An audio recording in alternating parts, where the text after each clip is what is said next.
Keganasan atau neoplasma. Pengertian yaitu proses keganasan juga dikenal sebagai neoplasma, mengacu pada pertumbuhan sel yang tidak terkendali dan tidak normal di dalam tubuh. Neoplasma seringkali dikaitkan dengan tumor atau kanker. Istilah neoplasma secara harfiah berarti pertumbuhan baru dan merupakan gabungan dari kata Yunani yaitu neo yang berarti baru dan plasma yang berarti bentuk atau entitas yang dibentuk. Faktor penyebab terjadinya neoplasma. Yang pertama, mutasi genetik. Salah satu penyebab utama keganasan adalah adanya mutasi genetik dalam sel-sel tubuh. Mutasi ini dapat terjadi secara alami atau dapat disebabkan oleh paparan faktor-faktor lingkungan tertentu seperti radiasi, bahan kimia karsinogenik, atau infeksi virus tertentu. Mutasi genetik ini mengubah fungsi normal sel-sel tubuh dan mendorong pertumbuhan yang tidak terkendali. Faktor yang kedua yaitu faktor lingkungan. Beberapa faktor lingkungan dapat meningkatkan risiko terjadinya keganasan.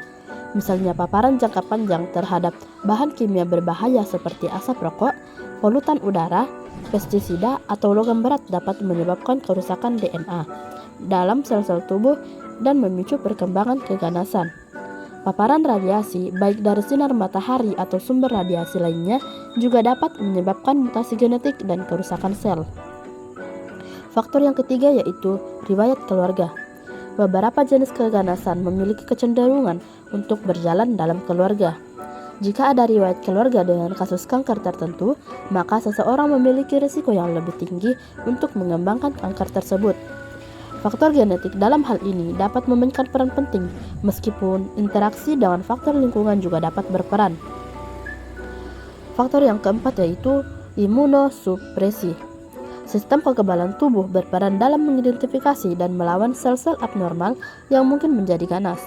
Namun, kondisi yang menyebabkan penurunan fungsi kekebalan tubuh seperti transplantasi organ atau penggunaan obat imunosupresan dapat meningkatkan risiko terjadinya keganasan. Dalam kasus ini, kekebalan tubuh yang melemah tidak dapat secara efektif menghentikan pertumbuhan sel-sel ganas. Faktor yang terakhir yaitu usia. Risiko terjadinya neoplasma meningkat seiring bertambahnya usia. Meskipun neoplasma dapat terjadi pada segala usia, sebagian besar kasus kanker terjadi pada orang dewasa yang lebih tua. Ini mungkin karena akumulasi kerusakan genetik dari paparan lingkungan selama rentan waktu yang lebih lama. Teori inisiasi proses keganasan. Teori inisiasi adalah salah satu konsep yang digunakan untuk menjelaskan proses terjadinya keganasan atau neoplasma. Neoplasma atau tumor terjadi akibat pertumbuhan sel-sel yang tidak terkendali dan tidak teratur dalam tubuh.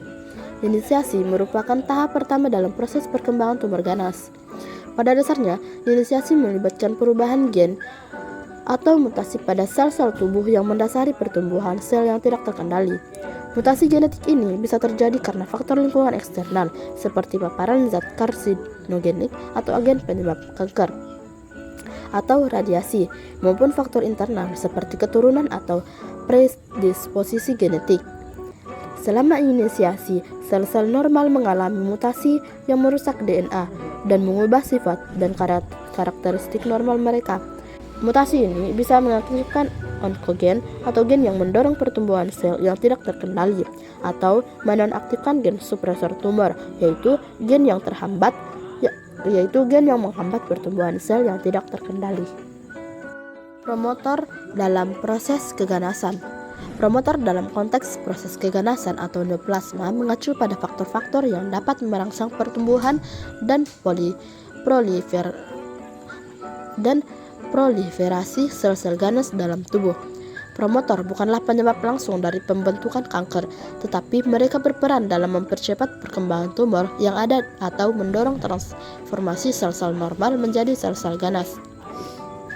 Beberapa contoh promotor yang umum dalam proses keganasan yaitu paparan karsinogen atau zat-zat karsinogenik seperti bahan kimia beracun, radiasi, asap rokok, dan polutan lingkungan lainnya yang dapat bertindak sebagai promotor dengan mengubah atau merusak DNA sel-sel tubuh. Perubahan ini dapat menyebabkan mutasi genetik yang memicu pertumbuhan sel-sel ganas. Promotor yang kedua yaitu inflamasi kronis. Proses inflamasi kronis yang berkepanjangan dalam tubuh dapat mempengaruhi lingkungan seluler dan molekuler, meningkatkan produksi radikal bebas, faktor pertumbuhan, dan molekul inflamasi lainnya. Ini bisa merangsang proliferasi sel-sel ganas dan menyediakan kondisi yang mendukung pertumbuhan tumor. Promotor yang ketiga yaitu infeksi kronis. Beberapa infeksi kronis yang disebabkan oleh virus tertentu seperti Human Papillomavirus atau HPV, hepatitis B dan C virus atau HBV dan HCV, Human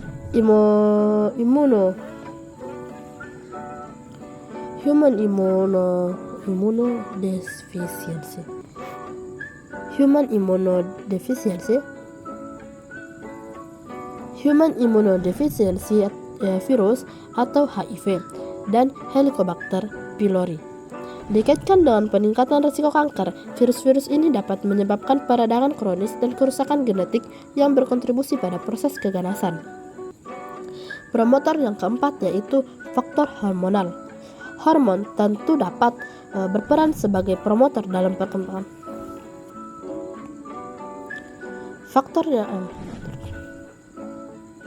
Promotor yang keempat yaitu faktor hormonal. Hormon tertentu dapat berperan sebagai promotor dalam perkembangan kanker hormon sensitif. Misalnya, estrogen yang berlebihan dapat mempengaruhi pertumbuhan sel-sel kanker payudara dan rahim. Selain itu, faktor pertumbuhan yang dihasilkan oleh organ endokrin juga dapat berperan dalam stimulus pertumbuhan tumor.